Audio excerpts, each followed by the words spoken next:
हरे कृष्णा। ब्रज 84 कोस परिक्रमा करते समय हमारे मन में उत्साह हर दिन बढ़ रहा था। हर दिन नए दर्शन, नई ऊर्जा, सब कुछ अति लुभावना था।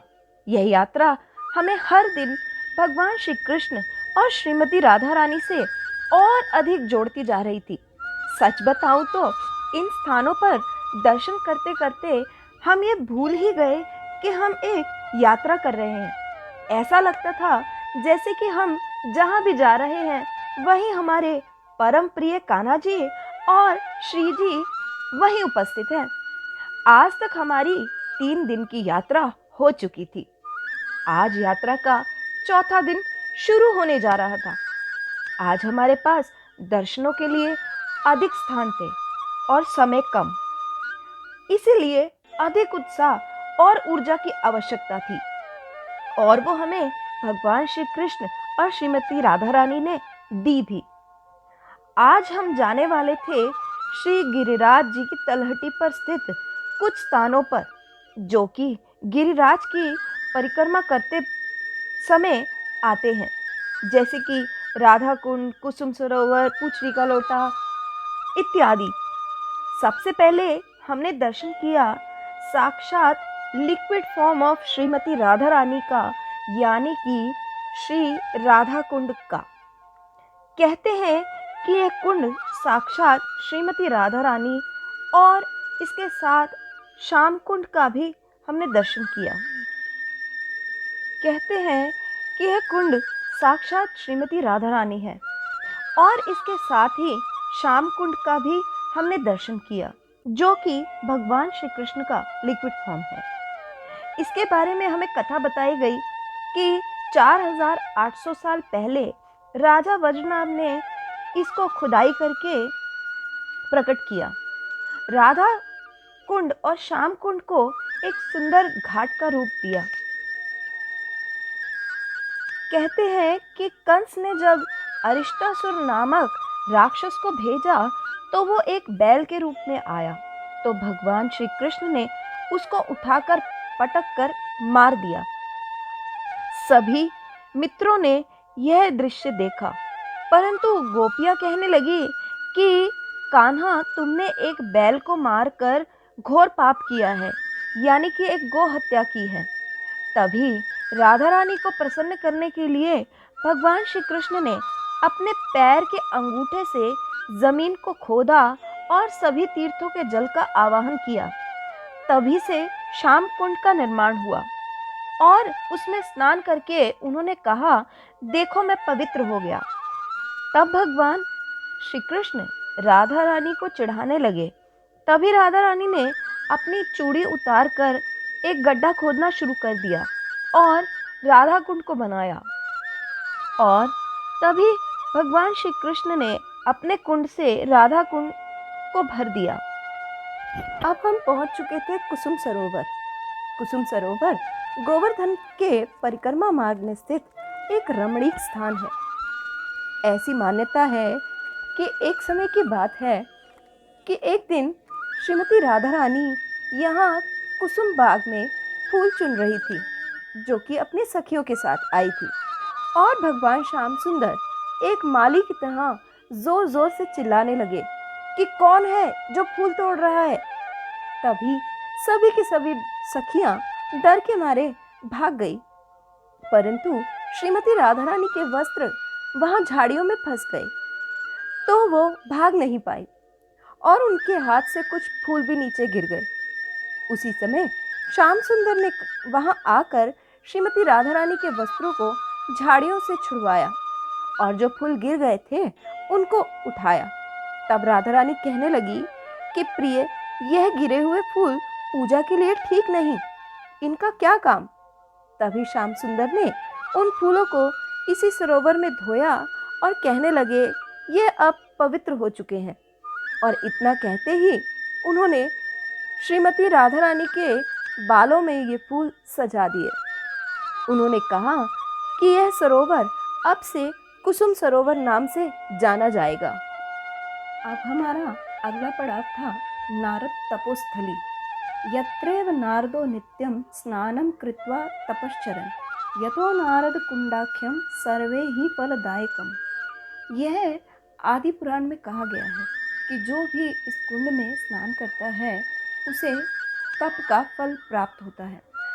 ऐसे ही भविष्य पुराण के अनुसार यह वही स्थान है जहां नारद जी ने ध्रुव महाराज को दीक्षा मंत्र दिया था और इसी स्थान पर नारद जी ने दैत्यराज हिरण्यकश्यप की धर्म पत्नी कयाधु जी को सत्संग सुनाया, जिसके फलस्वरूप भक्तराज प्रहलाद का जन्म हुआ।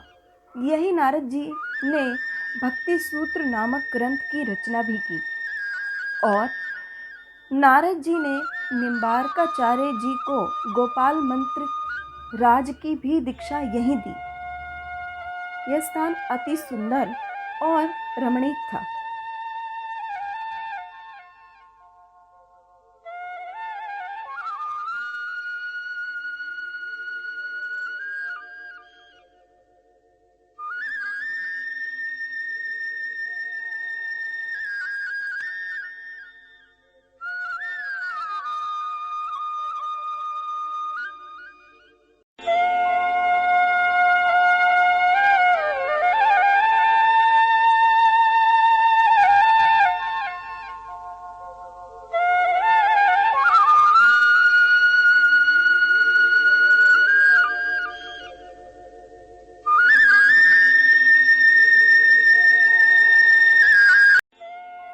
अब हम पहुंचे दान घाटी।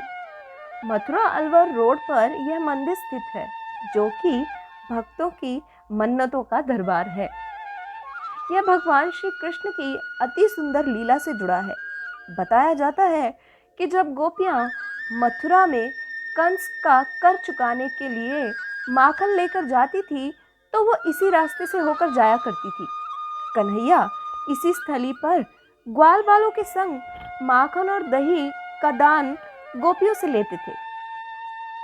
प्रेमवश भगवान जब खुद भक्तों से दान मांगने पर विवश हो गए, उन लम्हों का शब्दों में वर्णन करना बहुत कठिन है। कान्हा की दान लीला मनोहार, प्रेम, खींचातानी आदि भावमयी लीलाओं का अनूठा संग्रह है। दान घाटी के पश्चात हम पहुंच चुके थे चंद्र सरोवर पर। यह बेहद प्राचीन सरोवर है।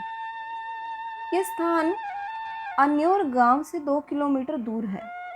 इस स्थान पर भगवान श्री कृष्ण ने गोपियों के साथ बहुत ही सुंदर लीला की है, जिसे कहते हैं बसंती रास लीला। यह रास ब्रह्मा जी की पूरी रात में चली, परंतु ऐसा प्रतीत हुआ जैसे कुछ ही क्षणों में ये समाप्त हो गई हो। जिस रात्रि में यह लीला हुई, उस रात्रि यानी 6 महीनों तक चंद्रमा अपने स्थान पर स्थिर हो गया। इस आध्यात्मिक दृश्य को देखने के लिए पंडित जी ने बताया कि चंद्रमा की शीतलता से घनीभूत रस धरती पर गिरा। वही रस एकत्रित होकर यह सरोवर बना। तब से इस सरोवर का नाम चंद्र सरोवर पड़ा। यदि कोई इस सरोवर के जल से आचमन या स्नान करता है, तो उसे भगवान का आशीर्वाद मिलता है और उसकी सभी मनोकामनाएं भी पूर्ण होती हैं। आज की यात्रा आगे बढ़ती ही चली जा रही थी।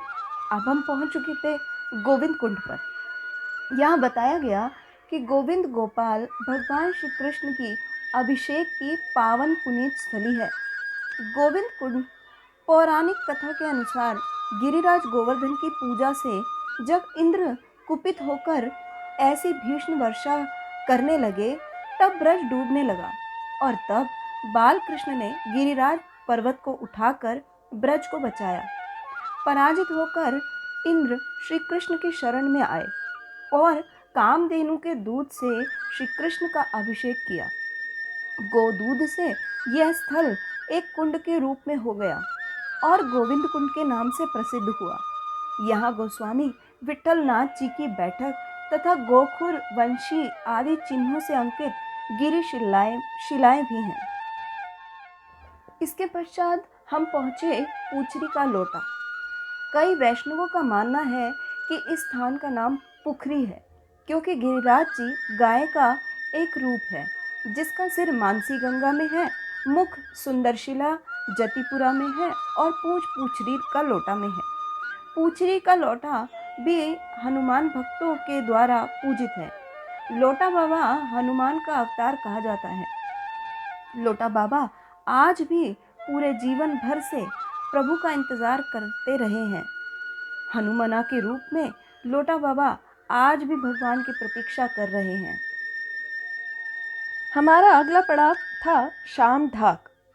यहाँ भगवान श्री कृष्ण छाक मंगाते थे, यानी अपने मित्रों से खाने के लिए अलग अलग व्यंजनों की मांग करते थे, जो कि उनके मित्र खुशी खुशी उनके लिए लेकर आते थे। और इसी स्थान पर वह अपने मित्रों के साथ क्रीड़ा करते थे और इसी सरोवर में छलांग लगाते और बहुत ही आनंद उठाते थे और अपने मित्रों को भी आनंद प्रदान करते थे। ब्रजवासियों की किस्मत बहुत ही उच्च कोटि की थी, क्योंकि वह भगवान श्री कृष्ण के साथ में आनंद उठा सके। आगे चलकर हम पहुंचे चकलेश्वर महादेव। चकलेश्वर महादेव यह मंदिर अति रमणीक स्थान है, परंतु यह स्थान दिव्य भी है। दोस्तों, किस लिए? ये है भगवान श्री कृष्ण के भजन के लिए। यहाँ पर सनातन गोस्वामी पाद जी ने अपनी भजन कुटीर भी बनाई थी।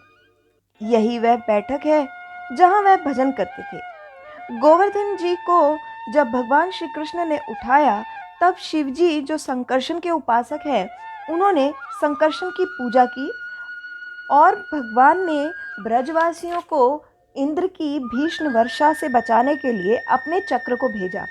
इंद्र की बारिश से जब चक्र ने ब्रज की सुरक्षा की, इसी कारण से शिवजी का नाम चक्रेश्वर महादेव पड़ गया। इसे पारंग घाट भी कहा जाता है, यानी पार करने वाला घाट।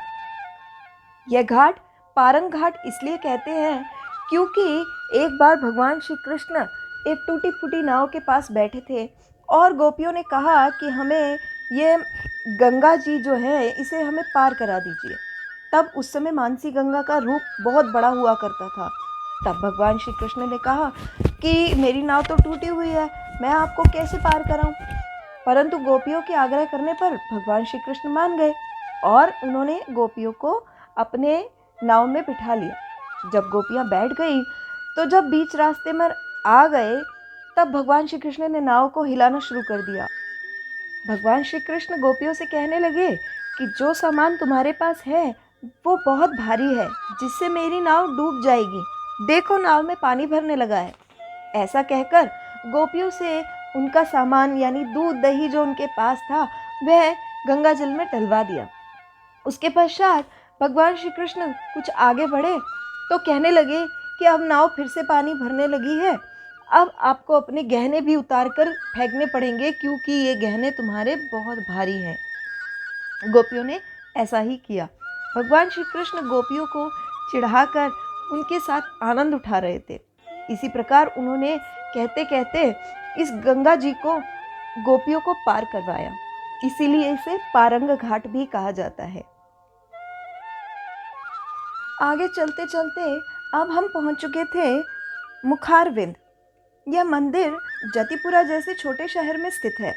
यह शहर परिक्रमा मार्ग में आता है।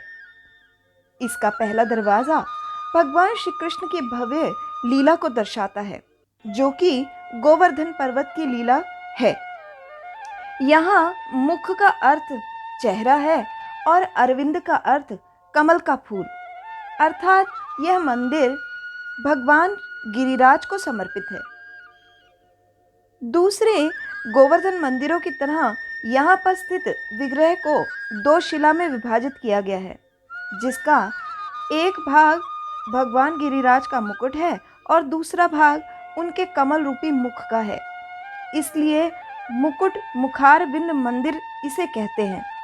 यह गोवर्धन शिला हर रोज पूजे जाते हैं और कई लोग यहाँ पर मन्नतें मांगते हैं। मंदिर की दीवार भगवान श्री कृष्ण की पौराणिक चित्रकला से सजी है।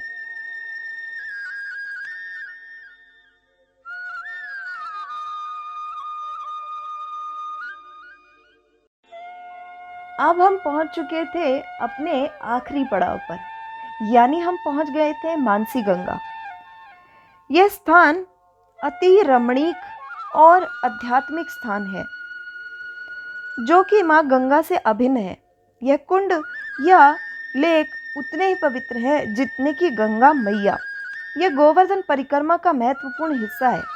यहाँ तो यह कथा आती है कि जब माता यशोदा ने और नंद बाबा ने गंगा स्नान का विचार बनाकर गंगा जी की तरफ चलना शुरू कर दिया और चलते चलते गोवर्धन तक पहुँचे थे तो शाम हो गई।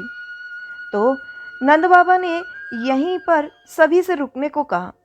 तब भगवान श्री कृष्ण मन ही मन विचार करने लगे कि ये ब्रजवासी ब्रज से कहाँ बाहर जा रहे हैं।